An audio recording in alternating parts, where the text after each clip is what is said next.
Chris, here. Bob Seaver here. Bob here, Joe Shirley here. We have quorum. Oh, election of the 22-23 Excise Board. Yeah, Bill, yeah. Officers. Excise officers. It's July, isn't It is. It's July. It's time to do it. Man, it doesn't seem like that long ago. it? Uh-oh. This Chris? Gotta take this. Yeah. We'll just have a short recess. Uh-huh. What do you want to do? You're doing a good job. Somebody has to make motions here. What do you want to do? We're fine, where's that? Yeah. Somebody make a motion to do. I move we keep the officers the same. Then move second, Bob. I guess I'll second. Moved and second, we keep the officers the same. All those in favor say aye. Aye. All opposed, same sign, aye. Okay. Approval of minutes, regular Excise Board meeting. That's what we're gonna do.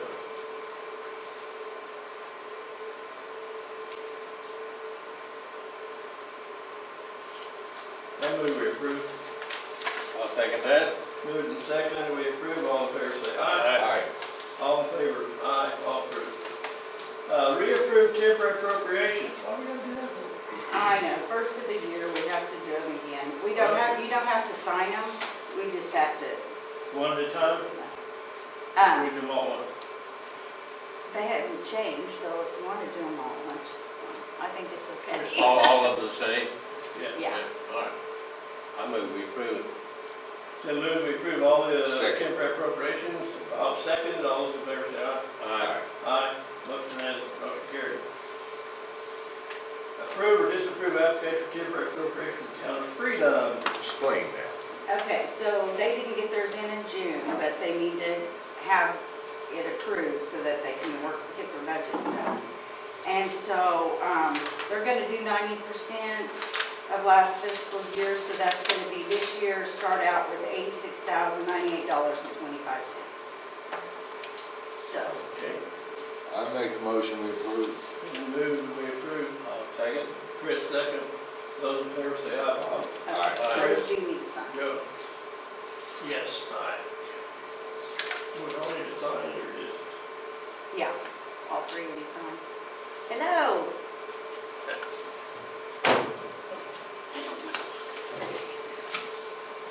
Here's one. Morning. Hello. Hi, Jerry. Hello, Jerry. How are you, sir? Long time no see. Yeah, in person, Holy mackerel. in the flesh. What do you say? Good. How are you? Good, silly. Good. We have acknowledgement of the board recording the transfer of appropriation to Sheriff Courthouse, Jerry M&O, to the service fee M&O, the amount of $29,764.03, and the Sheriff Courthouse severely acknowledgement to the board regarding the transfer of appropriation from Highway D1, CRV, to Highway D1 personal service, amount of $4,880.49, and D2, CRV to D2 personal service, amount of $48.80.48. Very good. And that was $9 million there. You acknowledge So that. we're done. Okay. Discussion and action regarding the transfer of funds from D2 CRV to ETR fund for the payment amount of $10,000. This one will repaying that loan. Right. I move we approve. Second. Move and second we approve. All those in favor say aye. Aye. Aye. Ayes have it, motion carried. There's those ones signed.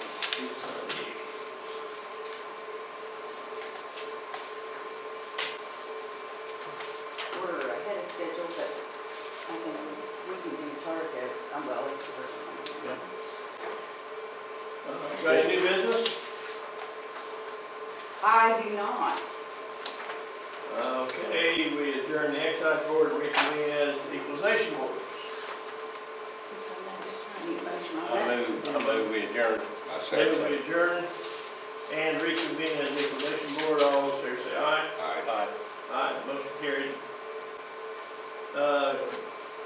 I will call the meeting to order for the Woods County Equalization Board. Roll call, Bob? Here. Chris? Here. Chuck? Here. We have a quorum. Okay, discussion possible action regarding the following. And we can't do that for 25 minutes. What's that? Shelley, do you have affidavits for us to sign? I did. Oh, we're doing it already, okay. The affidavits have all been signed and turned into the county. So we will hear Target Pipeline Mid-Con West. And they sent in their stuff. Do you have an extra copy? I don't know. I made four. I mean, I I made don't want three. to write. I don't want to write them. Okay. I'll go get one. I'll go make one. Yeah, make me a copy if you would, that way I can. The top was not torn. Yeah, okay. Yeah, I did it on purpose. Oh, okay.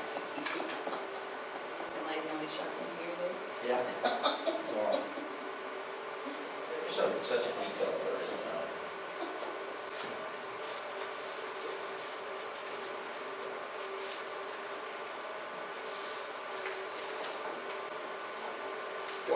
Is the taxpayer, in this case Targa, on the appeal application, what have you, listed as person? I don't see, I don't see what the question is. Oh, it's because it's personal property. That's why. You know where I went with Yeah, it's personal property. And it's represented by K.E. Andrews and Company. So this is, gentlemen, this is the old Atlas system. We're in current litigation for the 2021 case as well. So just kind of a background on that. I'll go into a little bit more specifics when it's my turn. Once I get a copy to see what they have. I've been to one hearing already, I think in up to two, Alfalfa and Major counties both. So I haven't seen their numbers that they've put here yet, so I'll be able to answer any questions that I know about what they've got on there, and I've got 30 pages here to go through that will explain it, I think, a little bit more detail.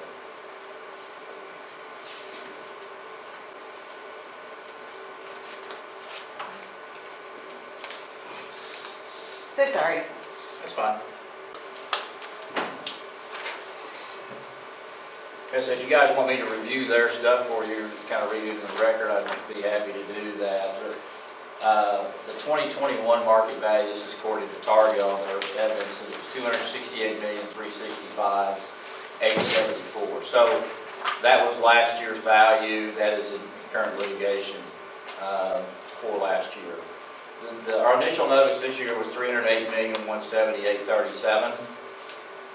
We revised that value at the informal decision to $246,118,324. That was based on additional information that they provided for us.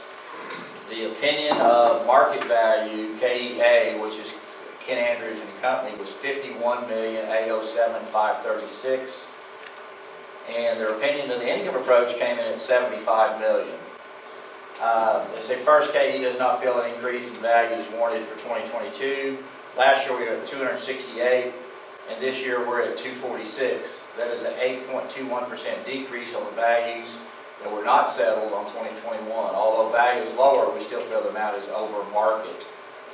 They said in 2020 Target Mid-Con impaired their assets down to $152 million for all counties across all multiple counties.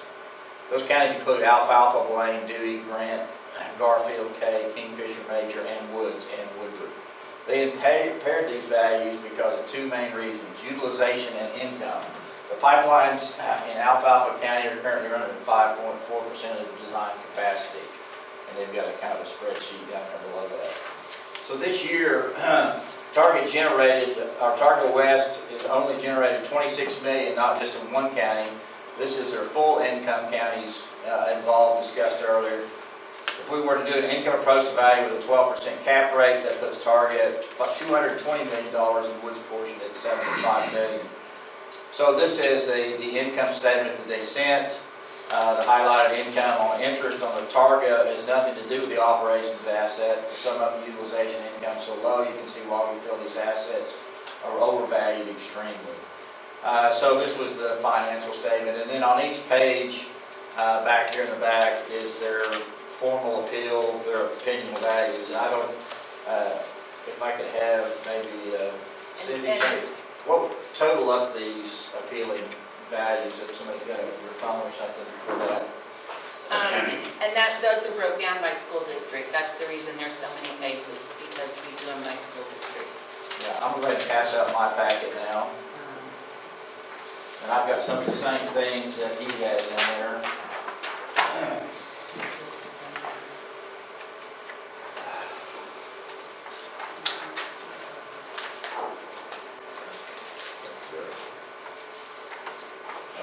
All right, so if everybody will turn to page 2 of mine, I think that, he noted that, he said that there was an 8.21% decrease over last, but he said it was asked. So he didn't see why there was an increase, in value over last year.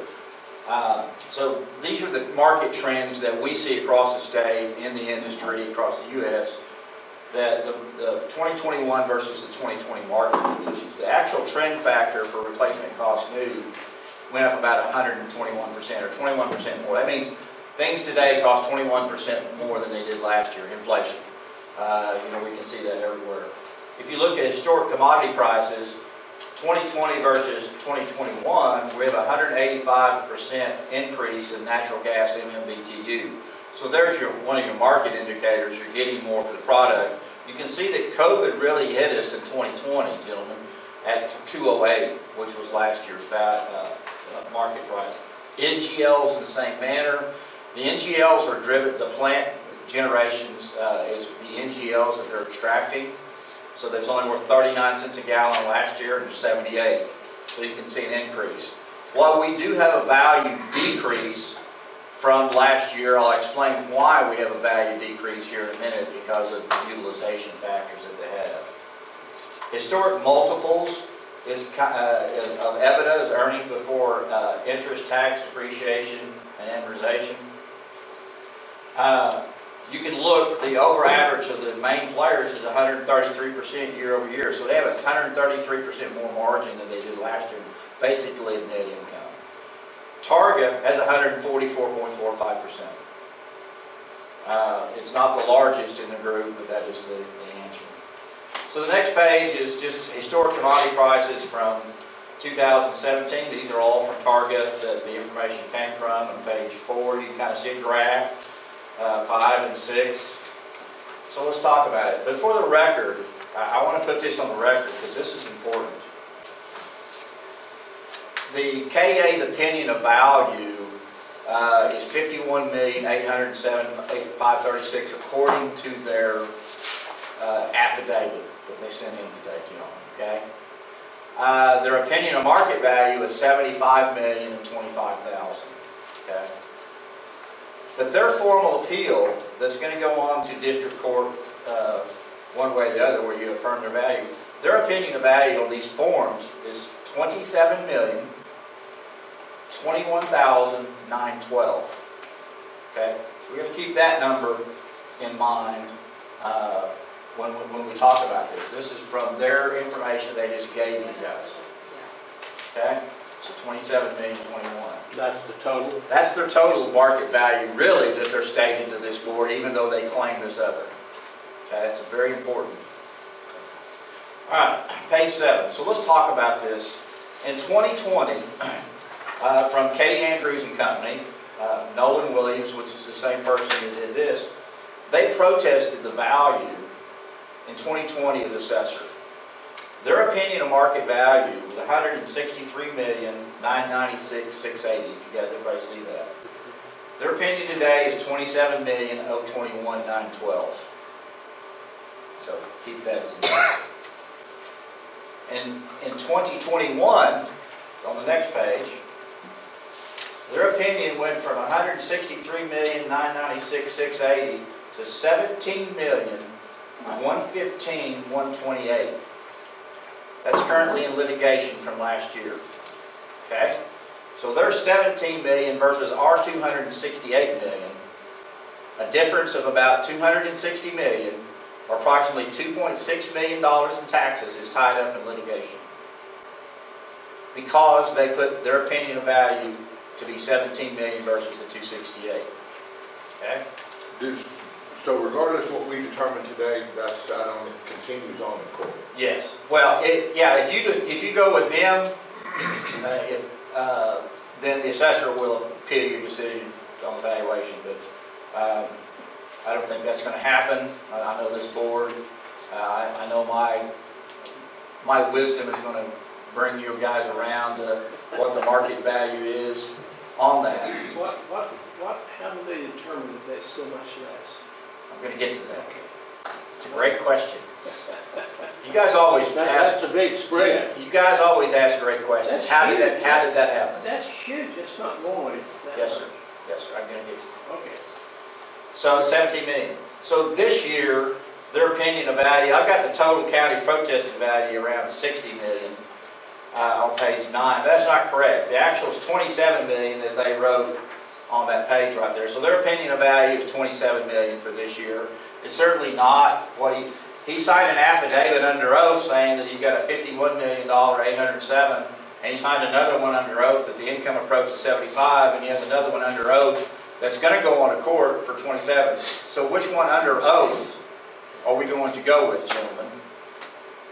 Okay, under penalties of perjury, 68-29-45. Of giving false oath and an affirmation to the County Board of Equalization. The important part of this whole picture is the fact that they're not tax evading currently. Okay, I want to make that clear. Postponing. They are tying up the tax dollars in escrow that should be going to the schools in the business practices and the way they're doing that. Okay, I'm going to explain why the business practices are that way with K. Andrews and Target here in just a couple of exhibits. But I want to be clear, they're not, we'll get to the end of this case, but right now we currently have probably approximately $2 million tied up that schools can't get a hold of. County can't get their general. Because somebody signed under oath last year, Mr. Nolan Williams, that the opinion of value is 17,115,128, and we have 268 million. I might add that we asked for income and expense data last year, as we do every single year, to do an income approach to value. There's 3 approaches to value: cost approach, sales approach, and income approach to value. So we look at all 3 each year, but if we do not get the income and expense data, we can't do that. What we have been doing is extracting the revenues from their 10K, their SEC, Securities Exchange 10K, and trying to allocate that down to that. So, anyway. So let's go to page 10. So you ask why. This is why, gentlemen. Page 10, Major County Lawsuit. This is 2018 DCP lawsuit settled. By the way, we're going to have another DCP case coming. This is the same instance that's going on here with DCP. But why is K. Andrews doing this with Target? What is the connection? The connection is this: in 2019, DCP Midstream hired Mark Andrews to do their appraisal reports for DCP court cases across the state. He got to see confidential information seeing how DCP was protesting such a small value, tying up the litigation and then settling for a little less, thus reducing the taxes. Okay? So let's look at this. So 2018, the DCP major counties settled a lawsuit, as we did in these counties, and in versus 19. But in Major County, the lawsuit settlement was $58,750,000. 1/1/19, Scott Chrysler and DCP, their opinion of value went to $21 million in 45 days. The Board of Equalization, how did the fair market value drop 64.25% in 45 days? Okay? Scott Chrysler and DCP, that is how the game is played. This is a game. This is a business practice by now K. Andrews, because he's modeled his information from what DCP was doing. Okay? It doesn't have a realm of value. You can see that the conflict of 51 million on the affidavit versus 75 versus 27. you can see that it's clearly not reflective of the market value, and I'll get into a little bit more on the income here in a minute, and how he come with that 75 million that's completely flawed in his income approach to value. But the key point, gentlemen, is the fact that the difference between their opinion of value and assessor's opinion of value gets tied up in district court. The schools are suffering by not getting this money, and the companies know that. That is a business strategy. That is how the game is played. Okay? He was quoted as saying, Scott Chrysler was quoted as saying that. Okay? We need to have our legislators in on this Okay. meeting. I'm gonna ask you for something a little bit better than that. proceed, brother. Okay, DCP Scott Chrysler, in May of 2022, just 2 months ago, Scott Chrysler settled that value of 1/1/19 down there in blue. For his opinion of $21 million, he settled for $52,800,000. But it was 3 years later, gentlemen.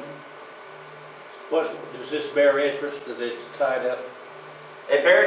Yes, it does bear interest. The county did get the interest for that, but it put an incredible strain. That $52,800,000 was over $1.5 million by the time it came there because the other case that was there. Yeah. It's wrong, gentlemen. That is fraudulent. Whenever they gave it under oath, their opinion of values to be supported by that, by means of tying the deal. They're not tax evading, and I'm not claiming they're tax evading. All they're doing is straining the system by means of that is how the game is played. It's a business strategy. Leverage. Okay? All right, let's talk about 2020. That's not on this, but in 2020, we settled in May of the 2020. From his opinion and value in Major County was $21 million in 2019. In 2020, he went to $11,464,000. He dropped it another $10 million, or another $100,000 tied up. He settled that number for $49,984,000, or a 435% increase. But it's only after it tied up the funds and messed up the whole system, the assessors had to pay for attorney's fees. They had to get an appraisal report. All along, that's how the game is played. I submit to you, Kay Andrews has done the same thing. And he's done the same thing in Alfalfa County, in Major County, in Garfield County, in Grant County, in Woodward County. It's a pattern of deceit. Okay? So when we look at the valuations on page 11, $163 million in 2020, he dropped it 89% in the 1 year. And now we can scratch through this $60 million because that's wrong. That's not what he put. And it's $27 million now. So for a difference of increase. So we look at expense ratios on page 12.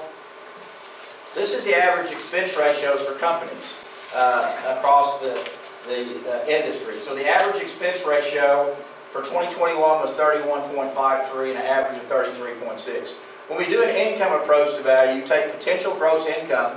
The potential gross income in this manner, guys, would be how many MCFs a day are they following through the system. So how much are we going to flow? They're going to charge a rate for that, and then we're going to have expenses, okay? So let's look at the One Oak, page 13. One Oak's EBITDA year over year went up 136%. Well, their value only went up, a small amount from the 17 to 27 million. It went up 136. The actual fee rate went from 89 cents to $1.04. That has a lot to do with commodity prices. It has a lot to do with the CPI or inflation rates. Chris is probably aware of that, being in the oil and gas industry. We got contracts, either percent of proceeds or a fixed fee rate, but it's tied to the CPI. So it goes up with that, or it goes down with that, okay? So you look at page 14, we're looking at the assets of West Oak. They have different divisions with Targa, West Oak, South Oak, Permian, Midland. So we look at the West Oak, and that's the system. Just flip to page 16 now. Let's analyze this document that they gave. And you might want to put side by side here on their page that they had. It's the same exact thing. So let's talk about a little bit about this. So they claimed that they only generated $26 million in income. okay? And that's kind of in the middle of the page on income loss of operations. Which page? Yeah, that one right there. This is, Yeah, that one, and it coincides with theirs, so it's the same copy. Okay, so we're coinciding. Thank you. So they said the income and loss, they only had 26 million in income. Well, gentlemen, that's what he had on the line. But gentlemen, depreciation and amortization is not an allowable expense to do the income approach. So he should have included $23 million more in his income approach. Well, basically that would have doubled his value. All right? If he doubled his value, now his value for the county on his income approach would be $150 million. Okay? So highlight the depreciation. That is not an allowable expense.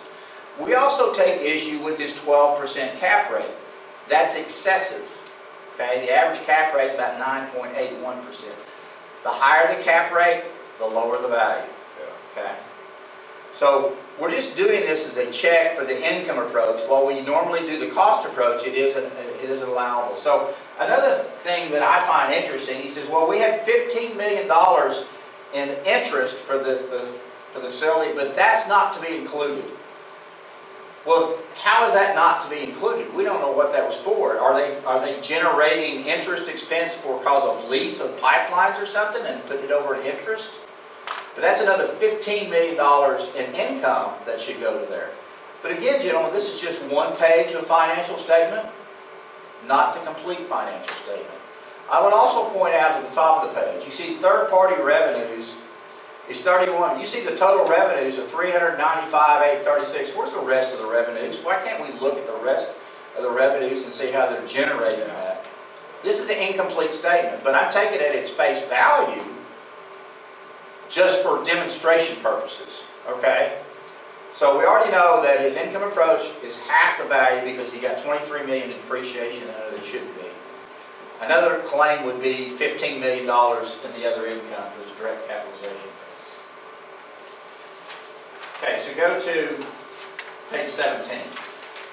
So I did an analysis from this income statement that he had. All this information is my calculations as I read their income statement, okay? So they had total revenues of $203 million in 2020. That comes to the top of the page over there. You had the other one there. So cost of goods was $136 million. I'm rounding these numbers.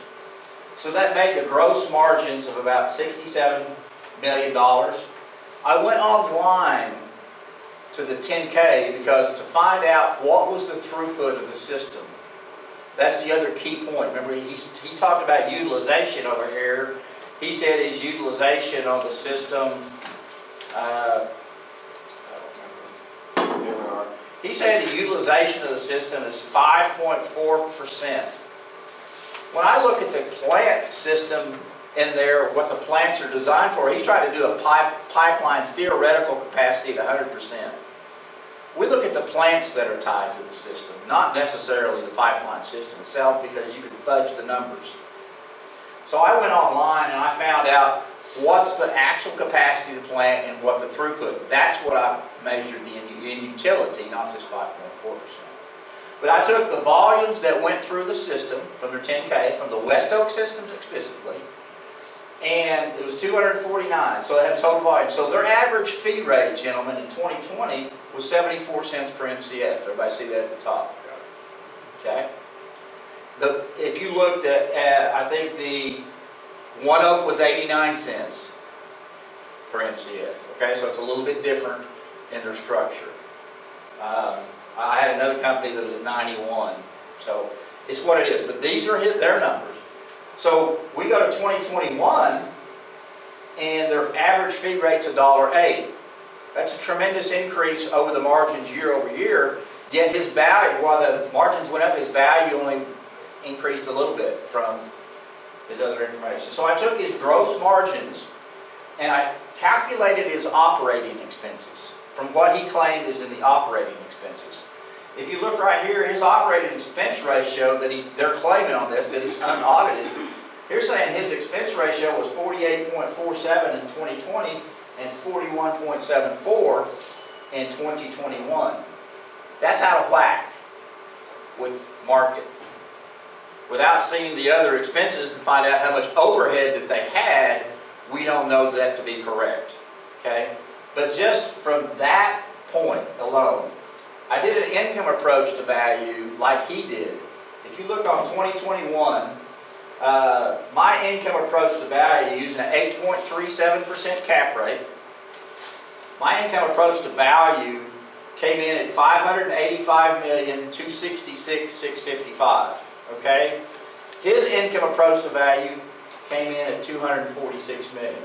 So using their own numbers, that's unaudited, that we still have questions with, I still showed you where his value should be at least double his $75 million or $150 million. But he wants to say $27 million to tie up some more of our school funds. All right? Key point. So if you go to the next page, this is my actual income approach, the way that I believe that we should value the property. We took the total volumes. We used their $1.08 fee rate because that's what their rates are generating. I mean, that's proven. But we used the industry average expense ratio of 31.53, not the 45. Okay? That's market expense ratios. Until we can audit these, I disallow this because I certainly can't believe their market values they've been putting down for the last 2 years as being under oath. What makes you think this one-page financial statement would be the same? So NOI was 57 with a WAC, weighted average cost of capital. I come with a fair market value, an income approach of $687,814,000. Now that's opposed to their $585 that we did from their own numbers, and certainly the differential from the $246 million that he had. Okay. So then I compared that to our cost approach to value. Our cost approach to value now comes in at $697,865,000 or 101.46. You remember I said we lowered the value on these facilities from the initial value of $308 million to $246 million. This is why we lowered the values, because the income approach that we determined, we did have some of those, the utilization was a little bit over, so we adjusted the approach to value. So we would ask you, the board, to affirm, and there's two different accounts here now. We've got Targa Pipeline, Midcon, West Oak on page 21. The fair market value is $178,160,107 on page 21. So that's for the pipeline and one of the plants, okay? And then the other plant, excuse me, that is wrong. Strike everything that I just said. I apologize. I was giving you last year's values on that. Please turn to page 25.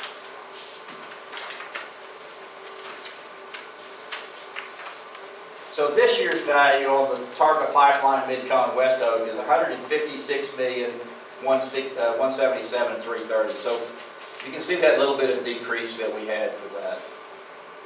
And then the other cryogenic plant is $89,940,994 on page 26. We would ask the board to affirm those values based upon the income and cost approach for this year. Okay? But I want to ask one more thing.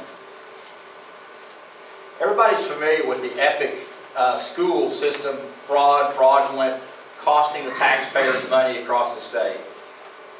I believe that there's fraudulent information given to the county assessor and given to this Board of Equalization to rely on the values that are getting tied up in district court. This is a game to them, okay, as it's clearly stated by Mr. Christopher.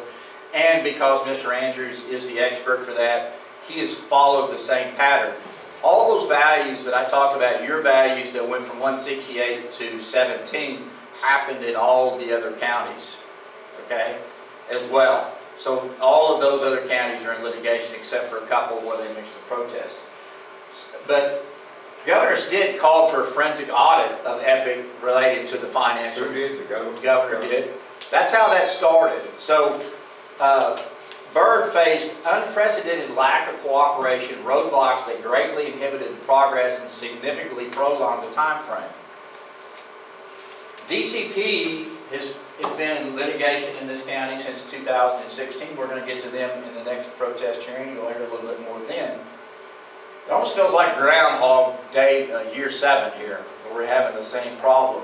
But this is a systemic problem now in the system, in the way that they're tying up these monies.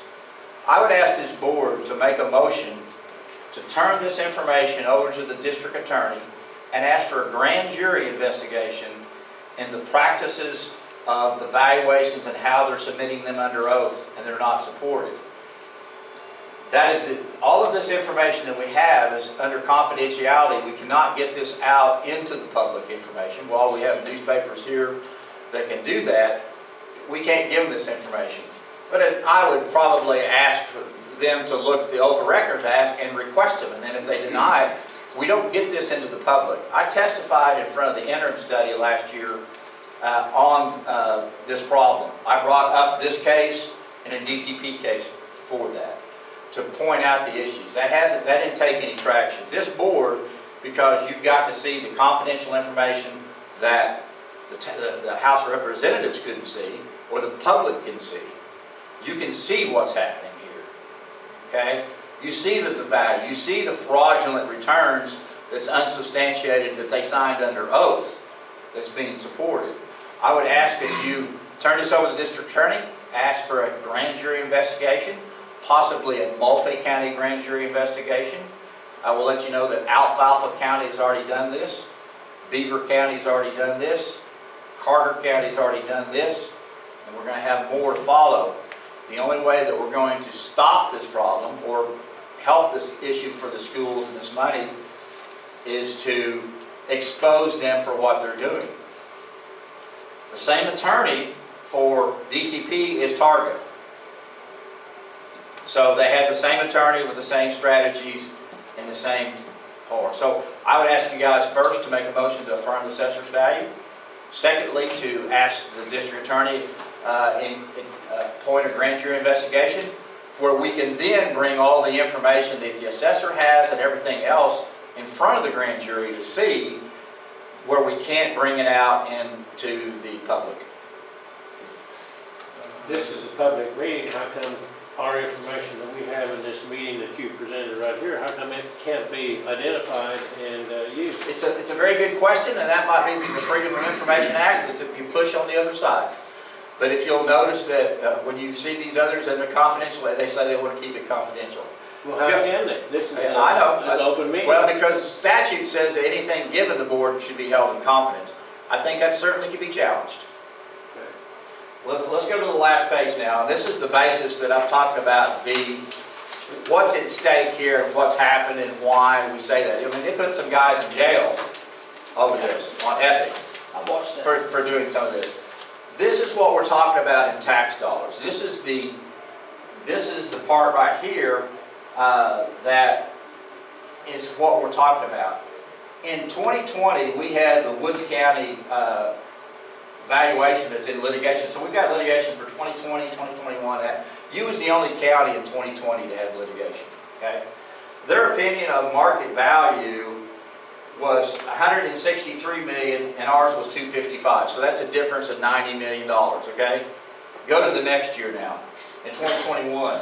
So their opinion of value is $17 million and $268. Everything that's in blue on the last page is in lawsuits. Right now, currently, by my estimations, in Alfalfa, Grant, Major, and Woods County, there's approximately $5.8 million in escrowed funds that the schools can't get to. Meanwhile, all of their budgets and everything is set on that $5.8 million that they're not getting. It's putting strains on their bonds and everything else. If you look at the 2022 values, if this continues here, I got 60 million, now I'm going to have to update my number now to 27 million. There's going to be over $6 million in 2022. That's a total of $12 million in these 4 counties up here that's being held from the schools. By my opinion, how the game's played. They need to be investigated.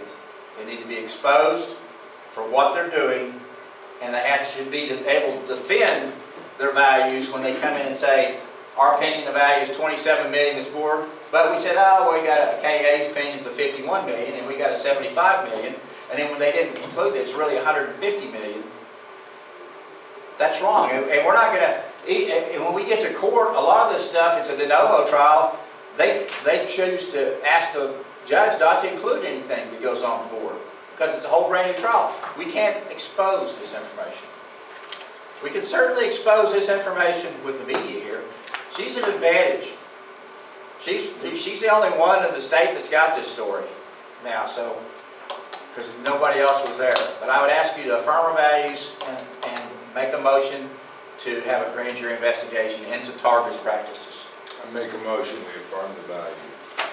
Move, we affirm the values, second by Chris, moved by Bob, and second by Chris. All those, any discussion?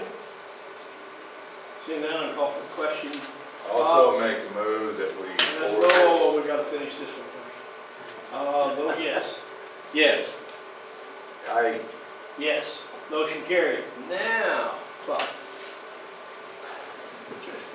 I make a motion that we submit this to the district attorney for investigation, possibly beyond that. Grand jury, multi-county investigation. We've been moved, we submit this to grand jury, to the district attorney, possibly grand jury. We hear a second? I'll second. Chris, second. Discussion? What do you mean discussion? Talk about it. Aye.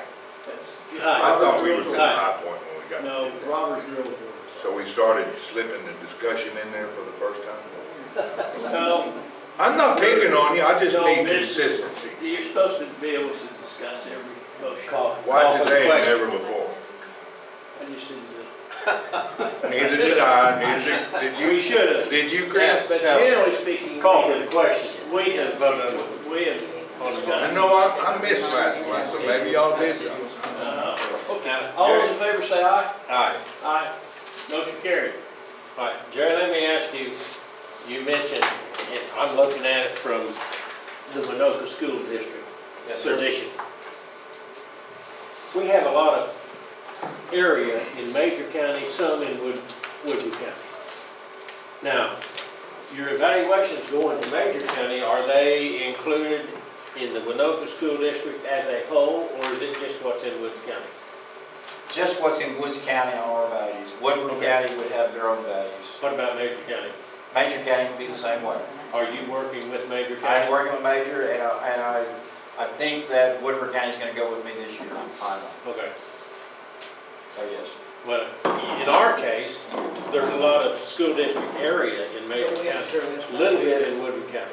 Yes, sir. But my question is, We can't keep it. are they on the same page as what we are in Woods County? Woodward is not. Okay.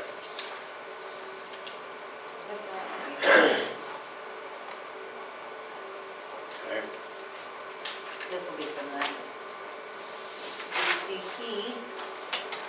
How active is Major County? Are they good?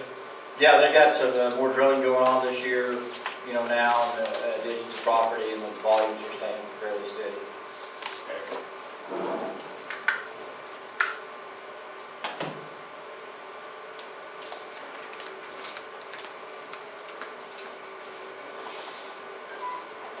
I'll be right back. I'm gonna go make Jerry a coffee. Thank you, Shelley. Yeah, you're welcome. Assist the assessor. I can do the valuations for her. Yeah. I can do the investigations like we do the inspections. I cannot be in the same room or to have discussions at the informal hearing to raise issues. And I can't be at the formal. Now, I can go to district court and defend those values. But we're certainly looking at other ways to do that. This board has the ability to call and subpoena any witness. So I believe that you could call me as a witness to be there at your own discretion. Right. That's Okay. going to be other issues to look at. The other issue that I won't go into right now because we're on film and tell you the whole thing that's going to go on. But that's still yet to be seen next year. The DCP went to the legislature And they got that. DCP got it to where I'm out of this Wow. system. So, The whole thing has an odor to it. did you keep a copy No, of Shelley? Did you get a copy I of this? did. Rick? Yes. Okay, so we need to call them on Shelley or phone or something? Is that what we're doing? Yes. Okay. He's wanting to do a conference call.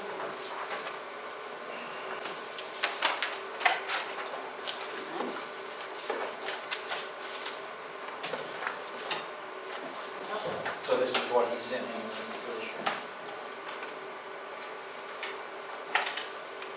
And why have to sit here and listen to him talk about his income for 15 minutes? Maybe. That's up to you, sir. Well, and you're telling me that in this last deal that income does have something to do with it. Yeah, I don't want to talk about DCP before he gets in here, before he gets in the deal. So, I mean, I'd be more than happy to answer any of the questions for that because of the affidavit deal. But there's three approaches to value, income, cost, and sales, and we let you consider all three. So we'll talk about that. Okay. How are you, sir? So are we done with Target? Brian, We're done with the target. You already done all your motions, so you can call them. I know it. Can we add that up? I know. Completely looks different. Looks good. I appreciate it. Yeah. Okay, Jerry, that's the number. And then You threw me for a so, loop. You threw me for a loop. Can we take a picture of that so you'll know the number to call? yeah. Hi, Brian. How are you, ma'am? Welcome to the fun. Oh, yeah. Thank you. In the house. I thought I printed that off, but it's not on there. Okay, so you can call the number now, and then we'll get to the other meetings. Jerry Wisdom, I think we met before. Yes, sir, Brian Mitchell. Good place there. That's the, yeah. Welcome to WebEx. Enter your access code or meeting number followed by pound.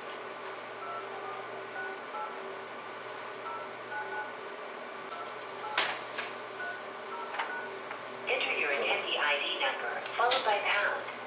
If you do not know your attendee number, press pound to continue. 24. Oh, just, okay, just hit pound again. Continue.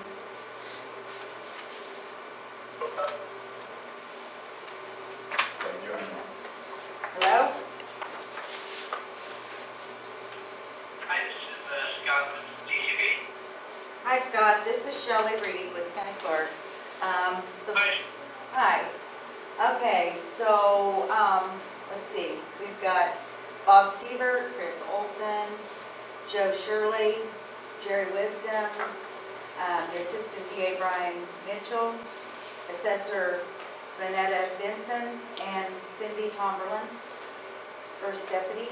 And all affidavits have been signed. And so I think we are ready to roll.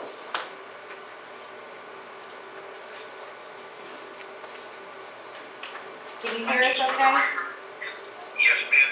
For the record, this is Bill Elias. I am an attorney for DCB. All right. How do you spell your last name, Bill? ELIAS. Thank you. Okay.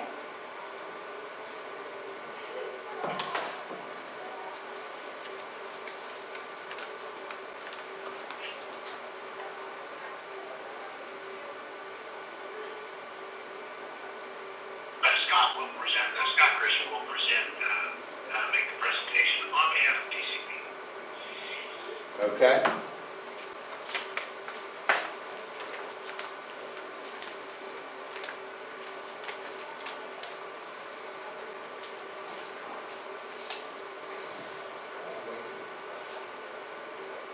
Okay, let's go on with, we're here to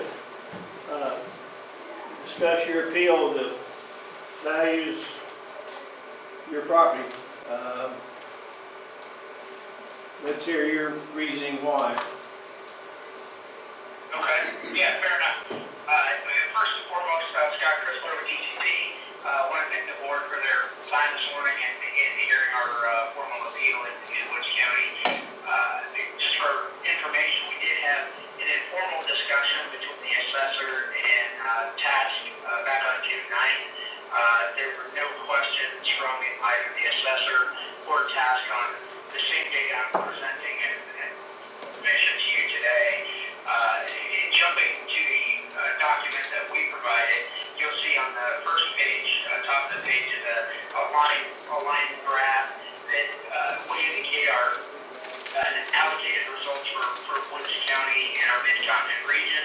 The first line on the top there is our volumes. Again, as I indicated, it's an allocation of the meter bullhead within the Mid-Continent region down to Woods County level.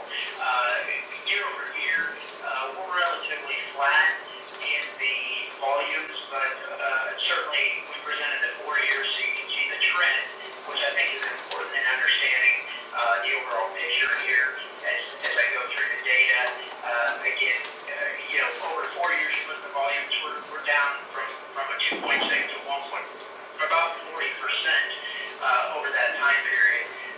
The margin, which is the middle line in that same chart, again, margin is, as we kind of think about it, it's the revenues that the assets earn minus the gas purchase costs associated with those earnings. Year over year, we're down a little bit there as far as true dollars, and about 20% year over year. But again, looking at the 4-year trend, we're down about 16% of the margin that we had 4 years ago. The final line or bottom line there in red is our EBITDA. That's earnings before interest, taxes, depreciation, and amortization. We get to that number as you take margin minus the operating costs associated with the assets in Woods County. Again, year over year, we've got a decline. It's about 75%, a couple $100,000 over the last 4 years. We're nearly $1 million down, and that's quite a significant decline. What I've shown down on the bottom of that page is really what we look at from the county's perspective. The 2018 and 2019 are settled tax years. Those values are final. The 2021 and 22 years, obviously we're talking about 22 here today, disagree with the $11.4 million fair cash value that we've been noticed. And then in the prior 2 years, you can see that those amounts, fair cash values for those 2 years are in litigation currently. What we look at, the reason these are on the same page is you can compare the results of the assets in Woods County up above as to the results or the fair cash values that have been noticed from the county. And, there's a disconnect there that we've shown lower results and lower earnings, but yet our fair cash value assessed by the county is actually up overall about 6%. And like I said earlier, we had taken revenues down, margin down by about 60%. In fact, if you look at the $11.4 million that's been determined from the county this year, the tax bill on that basically is the same as the amount of earnings that these assets will that generated in 2021. Moving on to page 2, top of the page is a booster utilization chart. Basically, this is the utilization of the boosters that are located in Woods County. We've looked at it again, kind of a 4-year view here. Year over year, you can see it's gone down a little bit from just over 50% to just under 50%. These numbers are based on a theoretical capacity of these boosters. In the ideal world, if you take into account all the factors that get you to a theoretical capacity, these boosters should be at 100% of that theoretical capacity. The fact that they're not would indicate that there's obsolescence or inutility associated with these boosters. If we look at just below that, we've got a Baker Hughes rig count.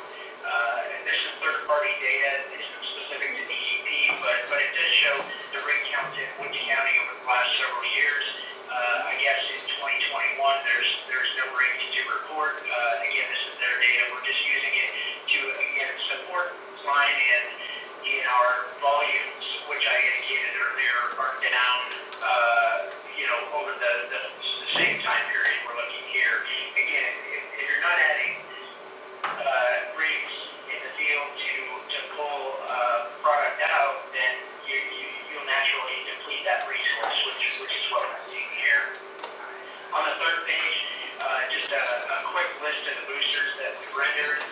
Not all those boosters are active. As you can see on the right, we've got one decommissioned booster listed there, and again, it goes to the discussion of obsolescence or inutility where not all the boosters are running. That's really that I provided to the board. Just a quick discussion about the assets there in Woods County in comparison to some of the assets that we've sold in the last couple of years in the Mid-Continent region, which is the same region that Woods County is based in. Really what we've seen is several sales where the sale price is 65 to 75% less than the historically assessed fair market value.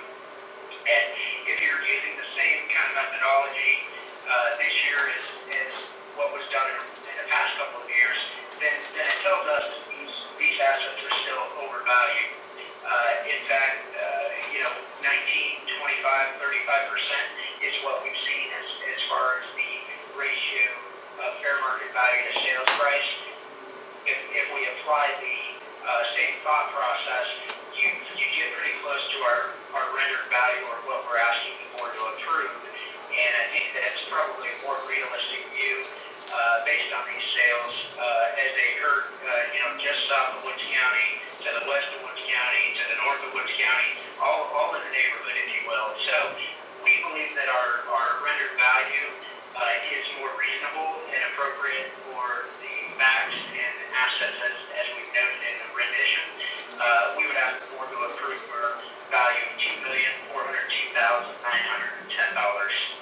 I have nothing further at this time. I don't know if I can formulate this question to make any sense, but I'm gonna give it a go. Your first page, volume, margin, and EBITDA,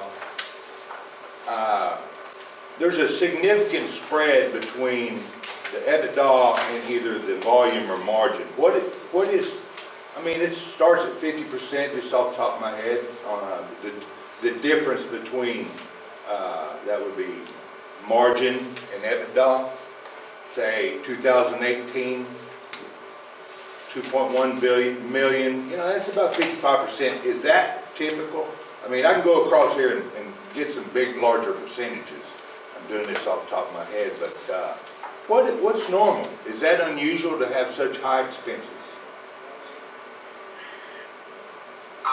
Well, as you can see, it's a 4-year trend of what DCP has done.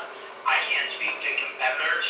I don't know what goes into their spread between margin and EBITDA. All I can do is report what I see within our financial statements and financial results. So, it looks typical to me based on a 4-year trend.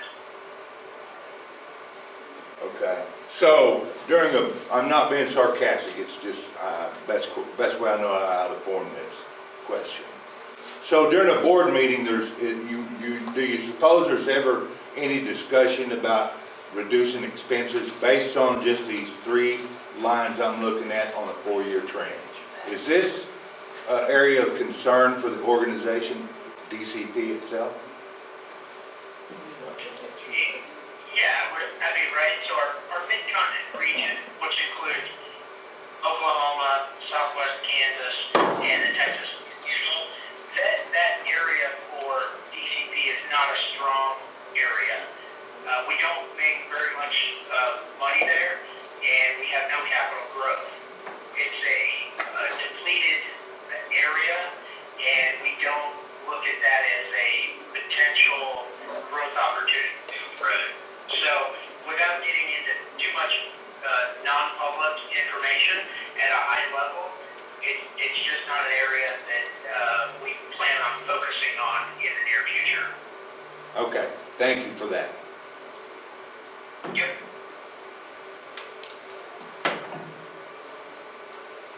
Any other questions? Nope. Gary? All right, I've got my packet here that I passed out. So you go to page 2.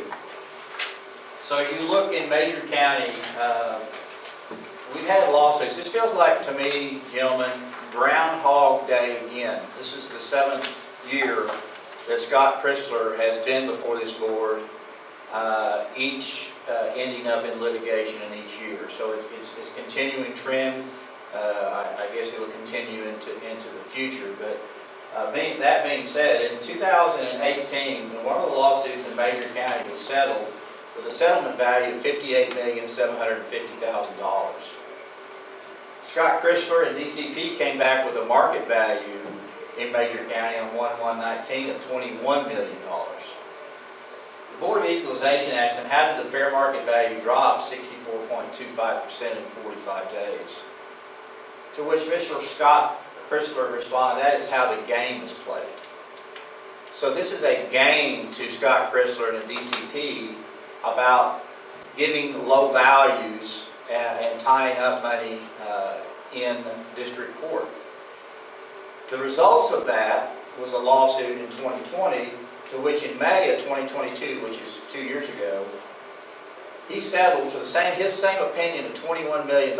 He settled on $52,800,000, or 251.43%, based upon the information given to the Board of Equalization at that time under oath that the value was worth $21 million.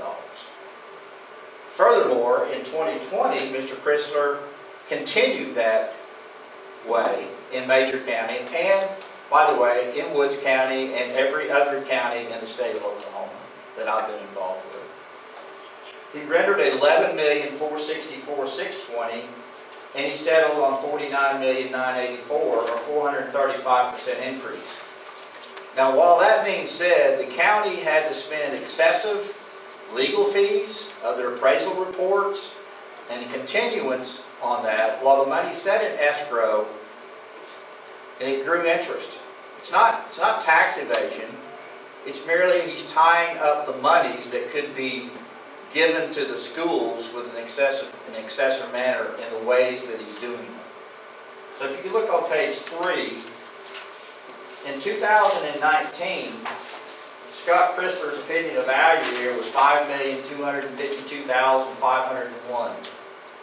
If you look on his settlement number, he settled for 11.3, or double that value, by his own admissions now on the graph that he had. But he said, DCP's market value is based on the cost approach. The assessor fails to accurately measure all forms of depreciation under the cost approach, including not limited economic obsolescence. So his opinion of market value was based on the cost approach. If you look there, it wasn't based on the sales approach. It wasn't based on the income approach. It was merely based on the cost approach that he presented to the assessor under his 901P, and he presented to the board. So we actually had an agreed journal entry for year 2019 on the next 2 pages. So you can see the $11,343,000. That coincides with what Mr. Chrysler had on his results.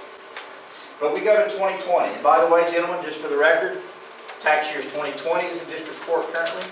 Cass District 2021 is currently in litigation, even after we settled. In 2020, Mr. Chrysler comes back. After his 2019 value of $5.2 million, in settling for 11, his opinion of value was $2,835,864. How did he arrive at that value? DCP's market value of the property is based on the cost approach. The assessor fails to accurately measure all forms of depreciation under the cost approach, including not limited to economic obsolescence. Did he use sales? No. Did he use an income approach? No. Did he have an appraisal? No. It's truly based on the information provided on his 901P to the assessor's office under oath. Also, the cost approach was presented to this board under oath that he did the cost approach to value. 2021, his value went from 2.4 to $2,099,000. How did he arrive at that value? What's supporting that value? Well, DCP's market value of the property is based on the cost approach. The assessor fails to accurately measure all forms of depreciation of the cost approach, including not limited economic obsolescence. Did he use sales? No. Did he use income? No. Did he have an appraisal? No. It's all based upon the 901P that he provided to the assessor under oath. 2022, as we sit here today, the value is at $2,402,910, and his market value is the same. While he has talked about today, he did talk about some sales that happened in 2019, and he said that he found that the market values were 65 to 75% less than the historical average. Therefore, that supports why his value is only 25% of the value. I submit to you, those aren't all arm's length transactions in a manner this way. A lot of those transactions they sold for $10. And they transferred everything else, but they still had all of the gas. So there's other rights involved in that system. So there's a lot of moving parts for there, but the basis of his valuation, even today, is based upon the cost approach. So the formal appeal today is $2,004,000. So the assessor's value exceeds the actual fair cash value of the subject property. The assessor fails to recognize asset sales, financial reserves, and accurately measures all forms of depreciation, including the cost approach. So he's saying the asset sales, but he don't have a comparison to the asset sales. He's giving you the volumes right here, and he actually picked up on the volumes that we were talking about. Why is the margins? And I might point out that Mr. Christopher made a statement that these are allocated results all the way back down to Woods County. So that's an allocation, not necessarily respective of the actual, I guess now, that he's been claiming these were actual volumes. He now says it's an allocated result. So I'm not sure where we asked for PGM reports, we asked for income and expense data for Woods County. So apparently this information is an allocated result for that, unaudited. So we look at the 901P on page 10. What is he supposed to do? What are the taxpayers? So he's supposed to give you the beginning total acquisition cost. He's supposed to report on the form the total acquisition costs. So he reported for pipeline total acquisition cost of $12,011,718 for this one school district. Meters, he had a beginning acquisition cost of $0. You gentlemen probably heard me in years past saying, well, Scott Crisler gives no cost allocation at all to his meters. It's no cost. So this year, he actually did. You can see the ending cost now was at $1,186,870. So now he's given a cost basis for there. But I submit to you, it is not his acquisition cost as he signed to under oath at the bottom. At the bottom he says, Scott Crisler under penalties of perjury, do hereby depose and say that I'm the senior manager of DCP operating, that such I'm acquainted with the books, accounts, and affairs of said company, and know that the accompanying statements to be true, correct, and complete, and all information and questions have been fully and correctly given to the best of my knowledge. So, books and records that he's testifying to is not his acquisition cost that he signed. And I submit to you, every year since 2016 that we've been in a lawsuit, he's done the same exact thing. It's not his acquisition cost. While he's basing his cost approach on something, it's not based on his acquisition cost that he signed under oath. When he signed under oath his opinion of values to market value, the list of values, it's not reflective of the cost approach in that manner. You got booster stations. So you go, what is he supposed to do on page 11? So let's dive into it a little bit more, because the taxpayer is filling out one apiece. So let's attach a complete detailed listing of all taxable assets grouped by description, year acquired, and the total acquisition cost. I can give you guys several other pages of what he's done. He's reported what he said reported costs were, that he signed under oath that was there. They are not his acquisition costs. Total acquisition cost, what is it? Report the total new or used cost at the time of acquisition. This will include all direct and indirect costs associated with assets. Components used to estimate total acquisition may include, but not limited to, repairing, recondition, or asset in place of working. So We're saying that, if you had total acquisition cost, you had a used one and had to rebuild it and install it, that's your acquisition cost. That's what you're supposed to report to the assessor.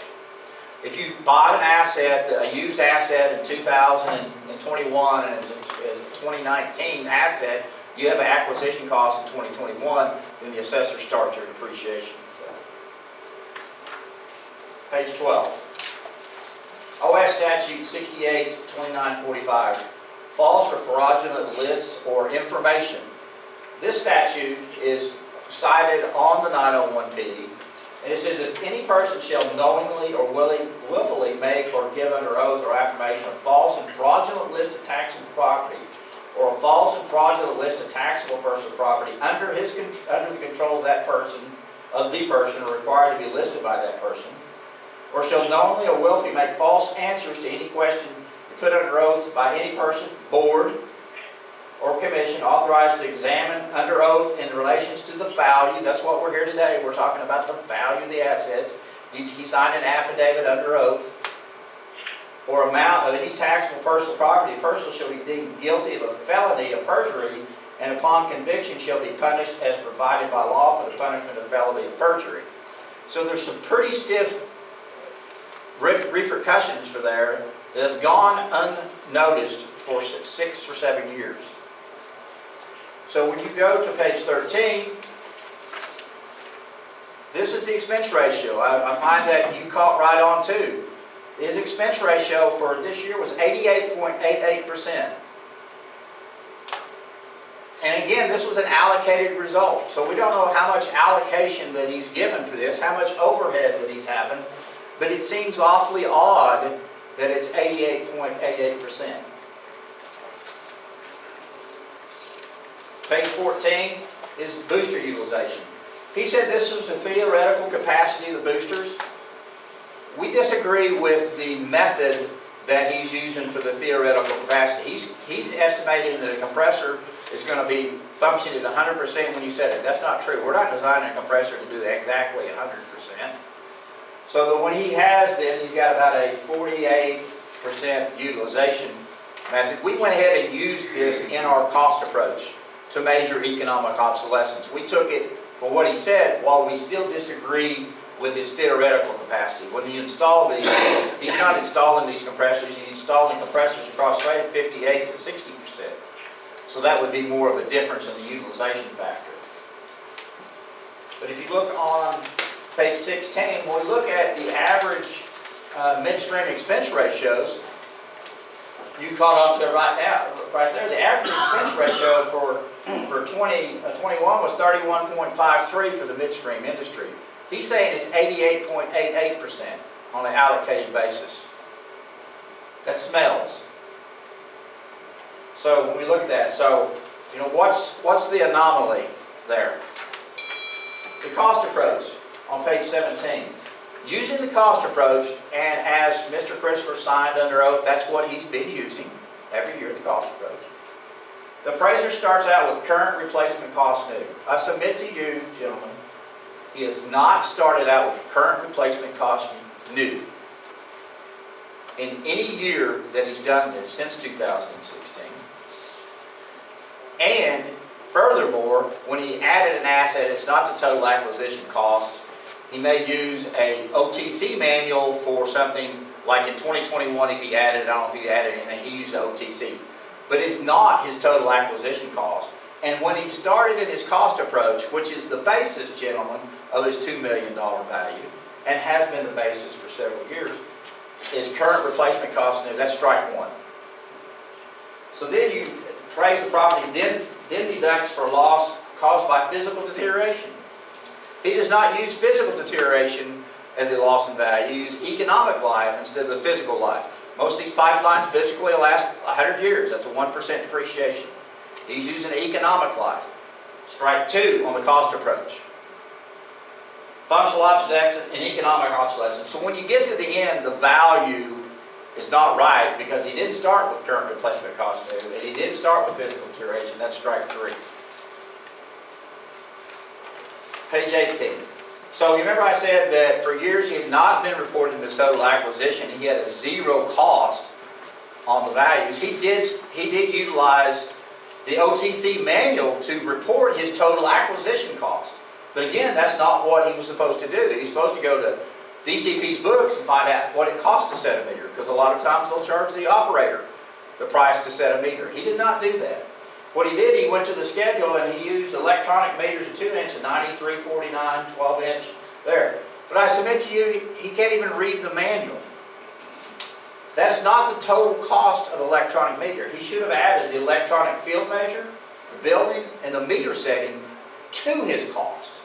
So effectively, when you look at the 2-inch electronic meter, he reported a cost of $9,349, and the actual cost is $18,000. So he started out at 51% of replacement cost new in his market. It's not his acquisition cost.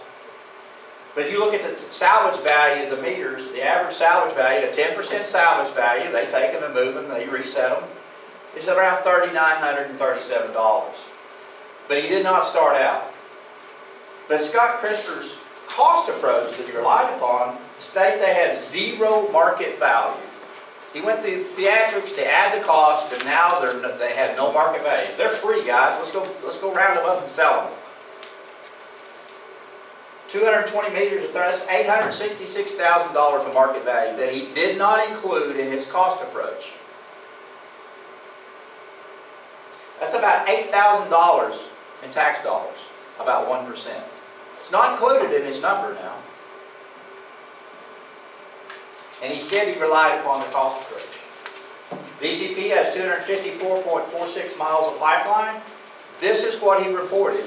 Remember it said the 904, it said report the age, the cost, and other information. So this is the basis of his cost. He's got a reported cost, and we took the reported cost on the next page.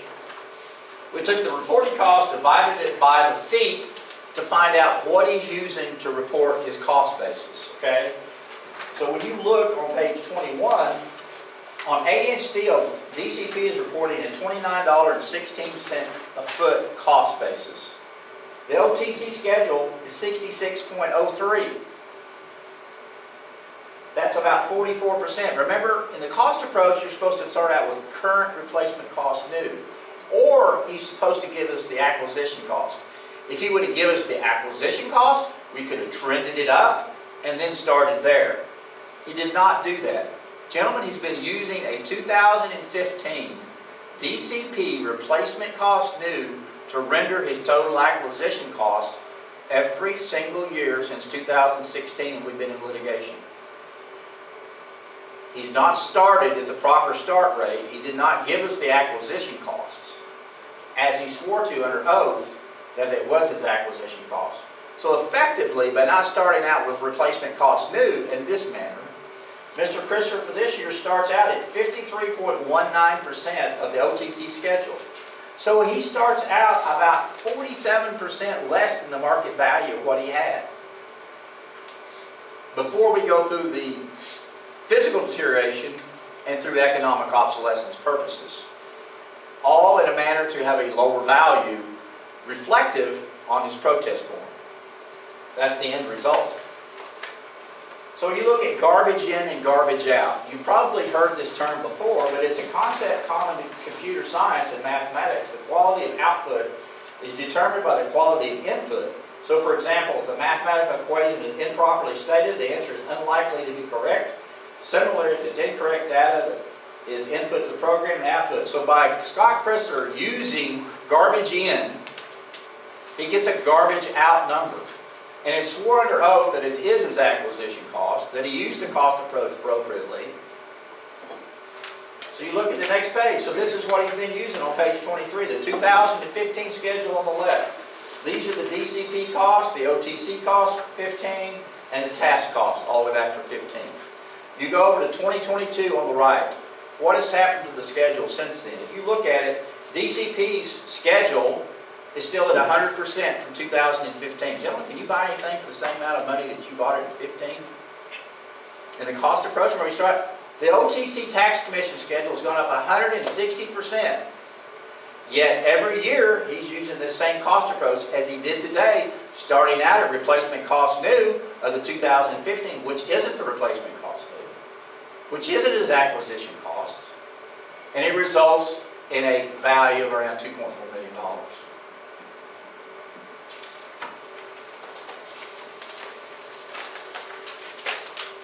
The inutility penalty on page 24, this is how we calculate economic obsolescence, or they've calculated economic obsolescence. Since 2019, DCP has used Mark Andrews to do their expert reports. This is a inutility factor that he's been utilizing as well. I've utilized this in the past as well myself.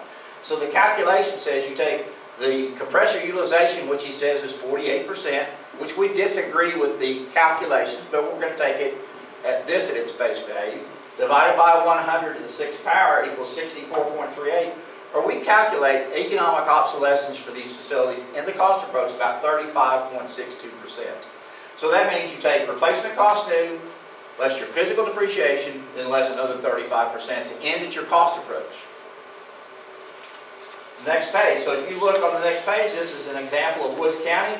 DCP's RCN is $43,322,499. The assessor's RCN is at $74 million. So we started out roughly 31 million apart. Okay, at the start rate. So in that value, DCP ends up at $2,000,004. If we take the replacement cost new less the economic obsolescence, we arrive in the cost approach of $29,140,000. That's textbook. Our income approach, we did an income approach to values based upon these allocated results. We don't know how accurate those are. We took them at the face value for the income approach for this year. I find out that these are allocated results and not actual margins of that, so now that gives me some question. But when you look at the fair market value of $11,418,884 is our cost approach versus 11 versus these 2.4. But if you look across the state at the total values in the 23 counties, you can see that the DCP RCN is about $3.4 billion. Across the state, the assessors is $6.7. The market value is about $1.1 billion. So there's about $900 million difference in the two values. It's about $9 million in tax dollars across all the counties in the state because Scott Crisper used the inappropriate replacement cost new, depreciation, didn't report the acquisition cost as he swore to under oath. He's using the 2015 schedule. So the next page is just show the index year over year. I think our values are still currently down a little bit from last year. So these are a few pages that you gentlemen can look through. 29, some drafts, page 30, kind of speed the process. But page 31, so we look at One Oak as a comparison as a peer group to DCP to this margins, expense ratios, and everything else. So we looked at One Oak's. In 2020, One Oak's average gathering fee was 89 cents. The gathering fee for 2021 was $1.04, up about 116%.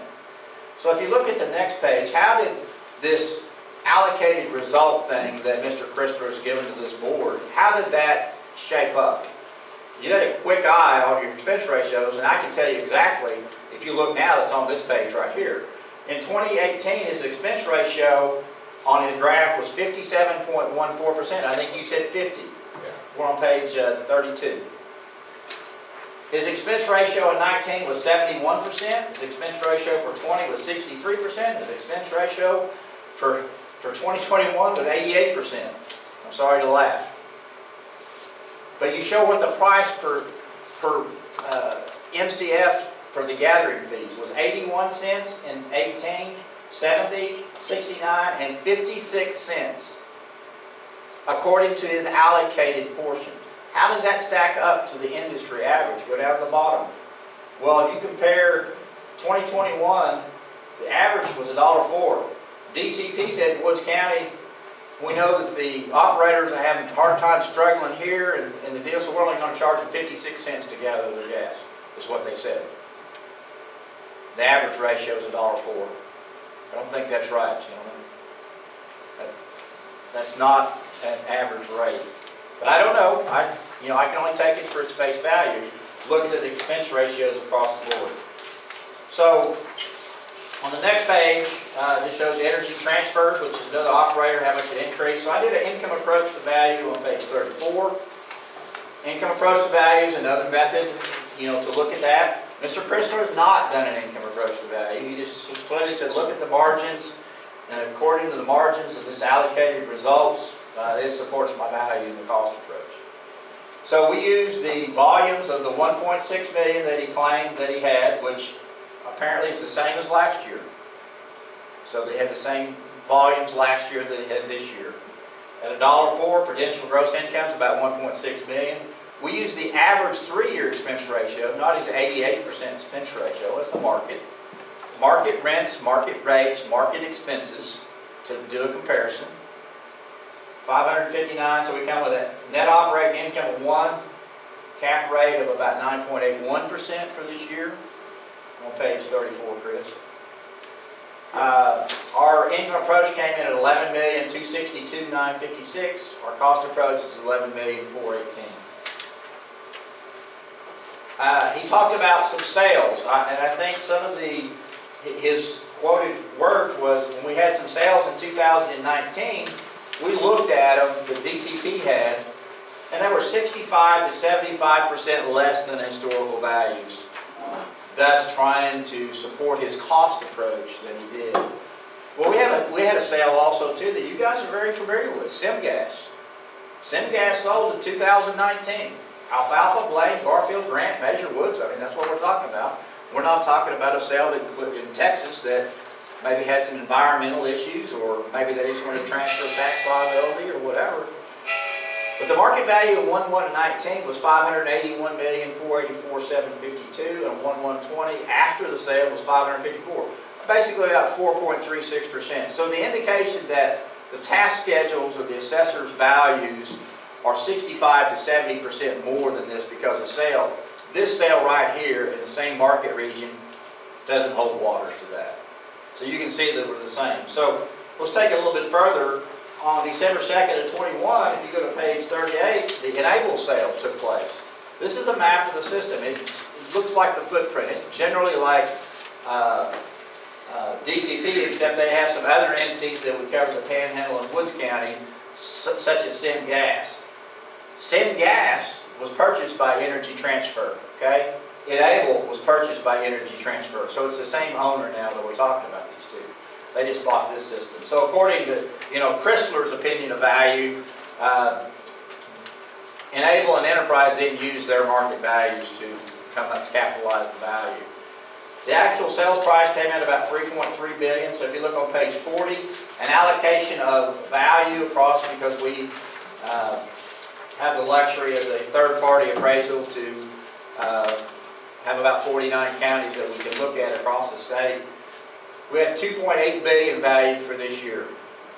It sold for $3.3. That leaves about another $538 million for Woods County and Custer County that we don't do in the others. So you can quite see that our sales approach to value is right around the same margins. So let's talk about page 41. So this is the settlement values for Grady County. In 2015 through 2019, they had lawsuits just like you guys did, starting in 2016, and that's all across the state. So the original county values, according to the books and records, the total county values totaled about $853,859,000. It was DCP's opinion of value that they were $265,695,000. They settled for 288.3% over that value, or approximately 90% of the original value. Again, DCP's value was based upon the cost approach. Scott Chrysler took over in 2016. So if you look up at the top, in 2015, his prior guy, his opinion of value was $89 million in Grady County. When Scott Chrysler took over, he went to $32 million in the methods that he's using to report the properties. So ultimately, that was a difference of about $4.3 million tied up in escrow for 7 years that the schools couldn't get based upon Scott Chrysler's cost approach. Since acquiring the job, just his responsibility for 2016 and 19, County's value was 697. They agreed on 613, or 347. We would ask the board to affirm our valuation on page 43 for the county, $11,418,884 for 2022. I want to talk a little bit more. If you go to page 44, so let's put this a little bit more in perspective, because Mr. Criswell, this is the first time that he's given us revenue margin and expenses per county, although we've been asking for it for years. If you look at his EBITDA on 2021, his EBITDA was, excuse me, that's wrong, 2021 EBITDA was $100,000. That's what he said his net operating income. He was saying something about the taxes is more than the EBITDA or something. The 2020 EBITDA was $400,000. So what he's telling us is that he had a 75% drop in revenue year over year from 2020 to 2021. Okay? But yet his opinion of value went up 177.41%. I had $100,000 EBITDA this year, $400,000 last year, and I'm going to raise my value? How is that possible if last year's value was properly stated to this BOE? If this cost approach was properly stated, how can it be different and still the cost approach this year? Scott Christopher, that is how the game is played.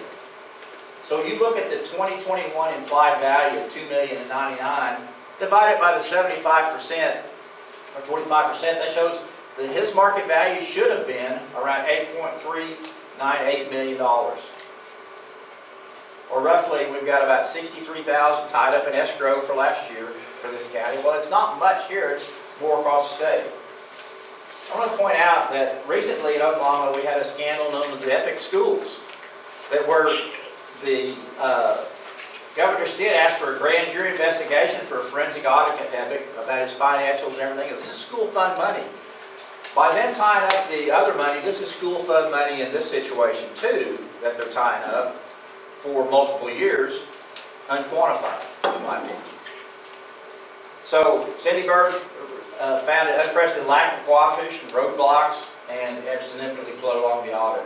My point here is, all of this information, gentlemen, is confidential information for this county, and it can't be exposed. The renditions and stuff that Scott Christopher had, I testified for the interim study. I can't present that evidence to show what's going on. You guys get to see what's going on now with this information.